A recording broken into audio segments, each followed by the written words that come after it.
Today. I thought we had a decent score on this pitch. It's not easiest wicket to bat on. So once we got 112, we thought we were in the game. But yeah, good to finish the game and to have 2 points on the table. And a really all-round performance from the team as well. Ungarava was fantastic. You talked to me through the boys and how they managed to lift from the disappointing loss to start yesterday. Yeah, I think we wanted to keep it simple. We know that this is the kind of wicket where you have to go to that 4-day kind of a length hit, just hit back of the length. We batted really well yesterday, so batting wasn't a problem. But I thought we batted well today. But bowling was something which we needed to work on. We did it really well today. We stuck to our plans and we executed our plans really well. You got some good bowlers to call on as well. Obviously, the local talent's been fantastic, but with the likes of Tom Curran at the death there, that ended up proving the difference when the game was looking like it might get away from you. Yeah, that's what we were thinking, whether to get Tom Curran that 7th over or Mujib. So when we took that punt on getting Mujib on, and we were sure that the 9th over would be bowled by Tom Curran. I think he's executing his skills really well. He understands the game, and he's helping the local bowlers here. So good to have someone like who can bowl really well and bat well as well. I mean, you've been such an institution in all formats of cricket, but we've thrown you in T10 now.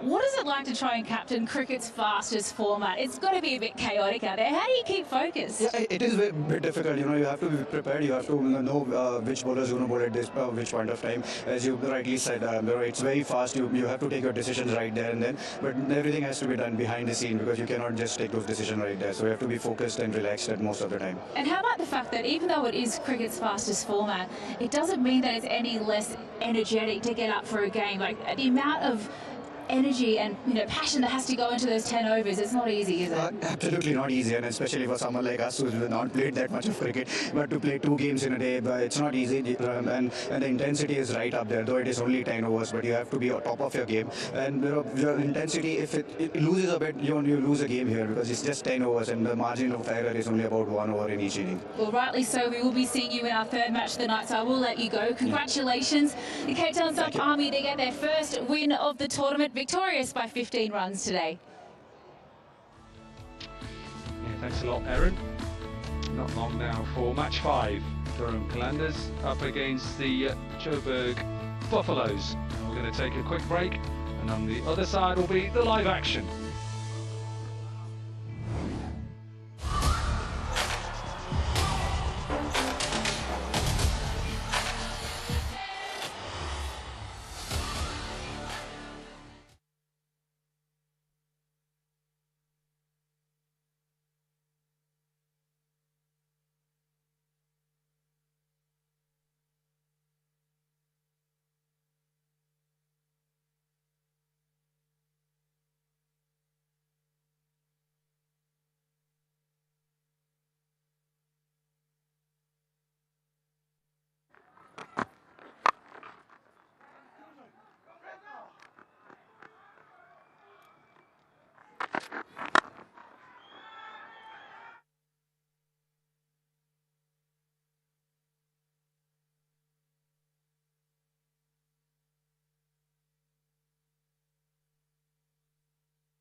First victory to open the batting. Tom Banton, he comes from Somerset, and they have just won the Vitality Blast in the UK.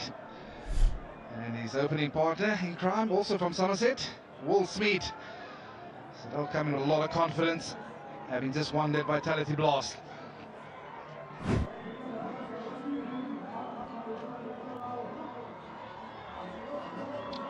Yeah, they're an exciting duo, these two of Banton and Smeed. Darren du Pavillon to bowl from the golf course end. Didn't get off to a good start yesterday. These two, Banton better than Smeed, and they'll now know what this pitch is all about, coming from Edgbaston, as you said, in that finals day where Somerset won.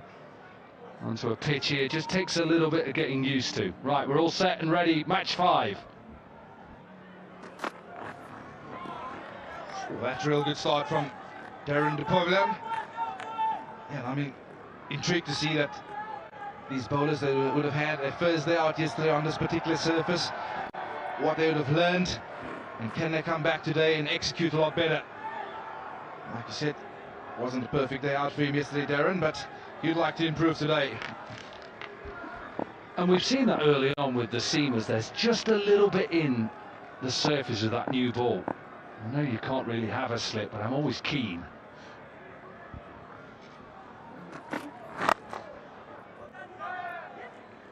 Get off the mark with a single. Yeah, I think I have to agree with you. I'm also a massive fan of having a slip in there. It might not have to be at the first slip, but perhaps at the second slip position.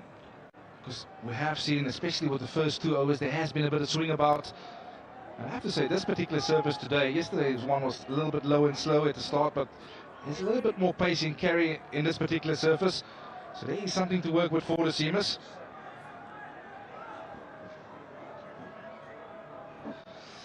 I think also, having watched a lot of T20 cricket in the sort of format T10 now, is the length that bowlers, they don't hit that length consistently, and you often see they go a touch full, and that's what batters want. They want the ball full with pace on.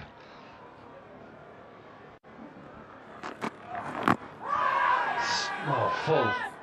Well, it gets a little inside edge on it. Remember yesterday when Smeed got out, he stayed leg side and spooned it up on the offside. That's what he wants to do. He wants to try and hit it through the offside if it's full, and then any length he wants to pull to leg side. Yeah, it almost looked like a little leg cutter he's trying to bowl there, Darren du Pavillon. But in the process, he's yorked himself, Will Smeet.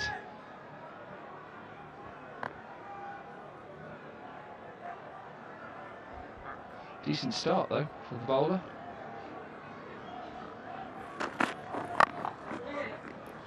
Oh, I tell you what, he'll feel that he's missed out there. It was worth an offer. Like I said, his first 2 overs, it's so important to get a good start with bat in hand, especially. Of course, the first 2 overs, those are the power play overs, and they can really give you the momentum if you have a good start. But this is an excellent start by Darren du Pavillon. Only 2 of the first 4 balls, and you'd like to close it out. Yeah, look at Banton with his high backlift. He's looking for anything up so he can get it through. He can, those hands and that bat through the delivery. Also likes to do a little ramp shot here and there. That's his naughty from the bowler. He's bowled a no ball. He's had so much going for him in this over. Tom Banton trying to play a little scoop. Ball got a little big on him. Well, that's a no ball. Yeah, we just have a look. Yes, he's comfortably over the line, and he's going to offer them a freed. Just what the batters want as well. Free hit. Now then, what have you got? What have you got as a bowler? Pace off, Yorker. Bouncer. And okay, square leg said that is fine. Yeah, it's a fantastic option. I can tell you, he's gone with a double bluff, and I'm pretty sure Tom Banton didn't expect this. He's a skiddy character, and that's stunning for pace. Yeah, it's decent pace, isn't it? It's good. Don't mind it. do something that he isn't thinking's coming. Bouncer. He's probably thinking slower ball Yorker. 3 runs from the first 5 deliveries plus that no ball.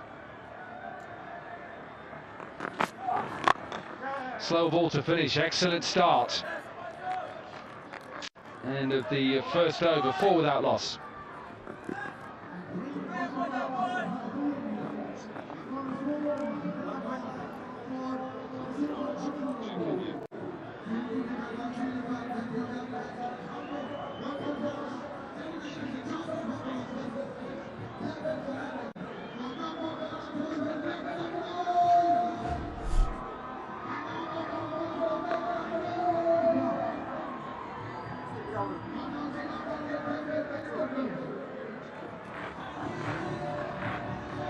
Yeah, lots of experience to come. Hafiz Mushfiqur, Yusuf Pathan back in today.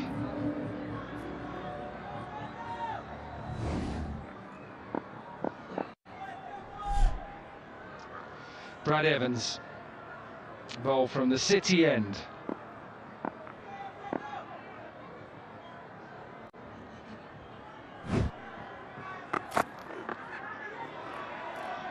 That's a weird shot from Banton there. It looked like he was trying to duck a bouncer and then realised perhaps the pace wasn't on it.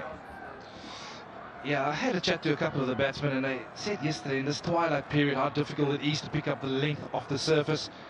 As you can see, the natural light is just starting to fade, but this is that hard back of it, and as you can see, he didn't pick up the length at all. He was expecting a bounce there, but the ball didn't get up at all, so this is a tricky period for the batting team.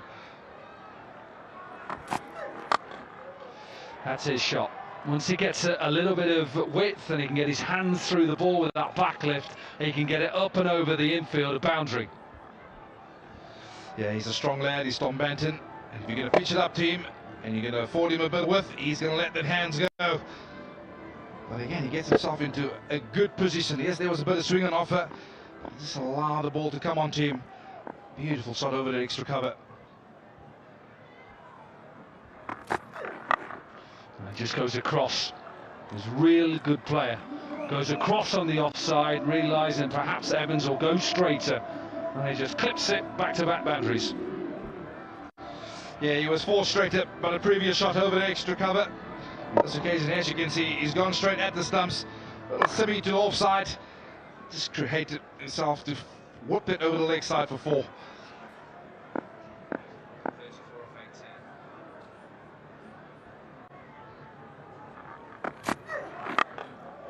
And again, slower delivery. 3 boundaries now for Tom Banton. That twilight period may be a bit difficult for that first delivery. He's got used to it now. Yeah, he certainly has the nick of it now. He's seeing them a lot better. Look like a bit of pace off, but again, waiting for it. Not a great deal of pace off the surface. But he set himself and got himself into a good position to launch that straight down the ground. Couple of bounces and into the fence.